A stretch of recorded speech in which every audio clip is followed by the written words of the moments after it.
चलिए बात करते हैं आज के इंडियन स्टॉक मार्केट ने कैसा परफॉर्म किया। ओवरऑल कौन सी वो खबरें निकल के सामने आ रही हैं जो हमें पता होनी चाहिए। कल मार्केट कैसा परफॉर्म करने वाली है, कौन कौन सी वो अपडेट आ गई हैं जिसका इंतजार लोगों को था, अब वो मार्केट में आ गई हैं। इन अपडेट के चलते हुए मार्केट में बड़े बदलाव हमें अब कल को देखने को मिल सकते हैं। सबसे पहले आज का दिन यानी मंडे 19 जनवरी 2026 इंडियन स्टॉक मार्केट के लिए काफी भारी बियरिश साबित हुआ, ऐसा हम कह सकते हैं, क्योंकि हमें साफ नजर आता है निफ्टी 50, सेंसेक्स, चाहे वो बैंक निफ्टी हो, निफ्टी आईटी हो या स्मॉल कैप हो, हर जो इंडेक्स है वो हमें गिरता हुआ नजर आया है। ये सब फ्राइडे की तेजी के बाद हमें देखने को मिला, क्योंकि फ्राइडे को अच्छी खासी तेजी हुई और आज मार्केट में जोरदार बिकवाली यानी कि सेलिंग हमें देखने को मिल रही है। तो अभी के टाइम पे यानी कि 19 जनवरी 2026 के टाइम पे मार्केट में क्या हो रहा है, चलिए इसको समझते हैं। सबसे पहले अगर हम सेंसेक्स की बात करें तो सेंसेक्स लगभग 442 पॉइंट्स आपको नीचे की तरफ गिरता हुआ नजर आ रहा है।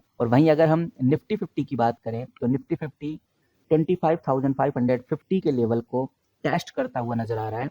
और आज ये जो मार्केट हमें गिरता हुआ नजर आ रहा है, इसमें सबसे इंपॉर्टेंट रोल जो प्ले कर रहा है, तीन बड़ी कंपनीज करती हुई नजर आ रही हैं, जिसके अंदर पहली कंपनी है गाइज रिलायंस। अगर आप आज रिलायंस को देखेंगे तो लगभग 3.5% नीचे गिरता हुआ नजर आया है, क्योंकि कंपनी के क्वार्टर 3 के रिजल्ट थोड़े ठंडे रहे, प्रॉफिट सिर्फ 0.6% ही बढ़ा। रिटेल बिजनेस में थोड़ी सुस्ती देखने को मिली, जिसकी वजह से आज रिलायंस इंडस्ट्री लगभग 4% तक गिरता हुआ नजर आया। लेकिन ऐसा नहीं कि रिलायंस इंडस्ट्री बाउंस बैक नहीं करेगा, ये हमें कल फिर से बाउंस बैक की पोजीशन में देखने को मिलेगा, तो इस कंपनी के ऊपर नजर रखना बहुत जरूरी है। नाउ अगली कंपनी अगर हम बात करें वो है आईसीआईसीआई बैंक। ये जो कंपनी है ये भी आज लगभग 3% तक गिरती हुई नजर आ रही है। इसके पीछे का रीजन है आरबीआई। आरबीआई बैंक ने 1283 करोड़ का जो एक्स्ट्रा प्रोविजन है, यानी जो एक्स्ट्रा पैसा है, उसको अलग कर लिया है, क्योंकि आईसीआईसीआई बैंक में जो एग्री लोन है इसके अंदर कुछ स्ट्रक्चरल गलतियां पाई गई हैं।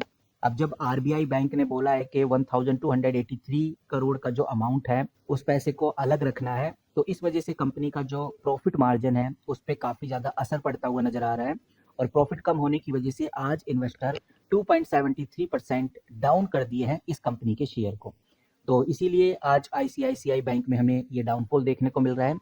अगली जो कंपनी है वो है गाइस विप्रो। विप्रो में जबरदस्त डाउनफॉल आपको देखने को मिला है, लगभग 8% तक विप्रो आज आपको नीचे गिरता हुआ नजर आया है।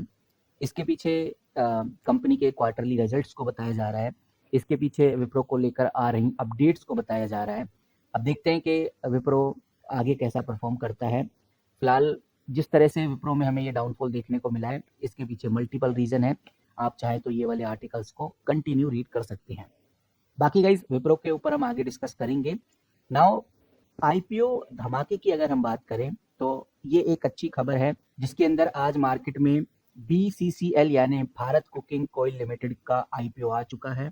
आज जोरदार यानी 96% प्रीमियम पर ये कंपनी लिस्ट हुई है। 23 का शेयर 45 पे ओपन होता हुआ नजर आ रहा है। तो कह सकते हैं कि आईपीओ ने मार्केट को थोड़ा बहुत संभाल के जरूर रखा है, लेकिन सिर्फ एक आईपीओ से काम नहीं चलने वाला। अब आ जाते हैं कि कौन सी वो खबरें हैं, कौन सी वो अपडेट है जिनके ऊपर हमें अब ध्यान रखकर चलना है, क्योंकि इन अपडेट के चलते हुए ही मार्केट आगे परफॉर्म करेगा, अपनी डायरेक्शन लेगा।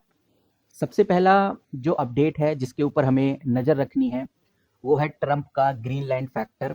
यूएस प्रेसिडेंट ट्रंप ने एक धमकी दी है कि अगर डेनमार्क और बाकी यूरोपियन देश उन्हें ग्रीनलैंड खरीदने में हेल्प नहीं करेंगे तो वो उनके ऊपर 10% एक्स्ट्रा टैरिफ यानी कि टैक्स लगा देंगे। और इस ग्लोबल टेंशन के चलते हुए पूरे दुनिया के मार्केट में एक नेगेटिव माहौल बना हुआ है, जिसकी वजह से एफआईआई सेलिंग हमें जबरदस्त लेवल पे देखने को मिल रही है। यहाँ पर आप देख सकते हैं 16 जनवरी 2026 के डेटा के हिसाब से एफआईआई लगभग 4,346 करोड़ रुपए निकाल चुके हैं इंडिया से। तो एफआईआई सेलिंग हमें इधर बड़े लेवल पे देखने को मिलती है। जब तक ये सेलिंग रुकेगी नहीं तब तक मार्केट में रिकवरी होना थोड़ा मुश्किल है। और अगर ओवरऑल देखा जाए तो इंडियन इन्वेस्टर फिलहाल अभी यूएस मार्केट का इंतजार कर रहे हैं। आज अमेरिका का जो मार्केट है, मार्टिन लूथर किंग जेआर का डे है, जिसकी वजह से आज मार्केट बंद रहेगा यूएस का। कल जब यूएस मार्केट खुलेगा तब पता चलेगा कि ट्रंप की ये जो टैरिफ वाली बात है इसको लेकर मार्केट ने कैसा रिस्पॉन्स किया है, वो हमें कल पता चलेगा। बाकी यूनियन बजट के ऊपर नजर रखना इस टाइम बहुत जरूरी है, अब सिर्फ 12 दिन ही बचे हैं यूनियन बजट आने में। तो यूनियन बजट के आने से पहले कुछ अफवाहें, टैक्स को लेकर कुछ अफवाहें, रूमर्स आपको देखने को मिलेंगे। तो इस चीज़ के ऊपर भी नज़र रखना अभी के टाइम पे काफ़ी इंपॉर्टेंट हो जाता है। नाउ अगर हम निफ्टी 50 के लेवल को थोड़ा डिस्कस करें तो साफ नज़र आता है, ये आपको स्क्रीन पे निफ्टी 50 नज़र आ रहा है। जो निफ्टी 50 का इंट्रीम सपोर्ट है वो 25,450 के आसपास है। 25,450, 25,500 तक का अगर लेवल रहता है तो ये एक अच्छा खासा सपोर्ट लेवल है। और अगर निफ्टी 50 25,500 से नीचे क्लोज होता है, बंद होता है, तो टेंशन का माहौल बना रहेगा, ये चीज़ ध्यान रखनी है। बाकी अगर निफ्टी 50 25,200 से नीचे चला जाता है तो ये एक बहुत बड़ा बाय जोन हमें देखने को मिलेगा। 25,200 से नीचे अगर निफ्टी आज जाता है, फिलहाल दिख नहीं रहा कि जाएगा, लेकिन अगर ऐसा होता है तो हमें एक बड़ी बाइंग देखने को मिलेगी।